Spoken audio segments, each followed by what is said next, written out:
ఈ ప్లేస్ లో టూరిస్టులు వచ్చిన తర్వాత ఖచ్చితంగా ఎంటర్టైన్మెంట్ ఉంటుంది. ఎంతో ఫేమస్ అయిన మన అరకులో ఉన్న మాటగడ వ్యూ పాయింట్ చూద్దామని ఎర్లీ మార్నింగ్ 5:30కి నిద్ర లేచి స్టార్ట్ అయ్యాము. నేను, అన్నయ్య, తమ్ముడు ముగ్గురం స్టార్ట్ అయ్యాము. సెప్టెంబర్ మంత్ అయినా చలి మాత్రం చాలా ఎక్కువగా ఉంది. అలానే చలిని తట్టుకుంటూ మాటగడ దగ్గర వచ్చాము. లాస్ట్ ఇయర్ ఈ గేట్లు మొత్తం ఊరు మధ్యలో ఉండేవి. ఇప్పుడు కొత్తగా రోడ్డు రావడంతో ఊరు బయట గేట్లు పెట్టారు. లాస్ట్ ఇయర్ అయితే ఓన్ వెహికల్స్ పంపించేవారు వ్యూ పాయింట్ కి, కానీ ఇప్పుడు లోకల్ వెహికల్స్ పెట్టుకున్నారు. ఎర్లీ మార్నింగ్ కదా, ఊరు వాళ్ళు కూడా ఇప్పుడే వెళ్తున్నారు వ్యూ పాయింట్ కి. మేము వెళ్ళక ముందే టూరిస్టులు చాలా మంది వచ్చిన్నారు. సెప్టెంబర్ మంత్ అయినా వ్యూ చూడడానికి టూరిస్టులు చాలా మంది వచ్చారు.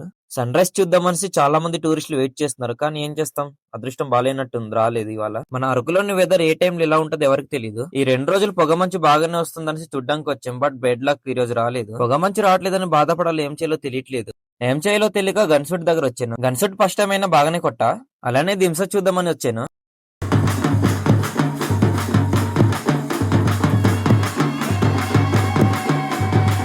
ఈ ప్లేస్ లో అరకు దింస చూసిన తర్వాత టూరిస్టులకు మాత్రం ఖచ్చితంగా ఎంటర్టైన్మెంట్ ఉంటుంది.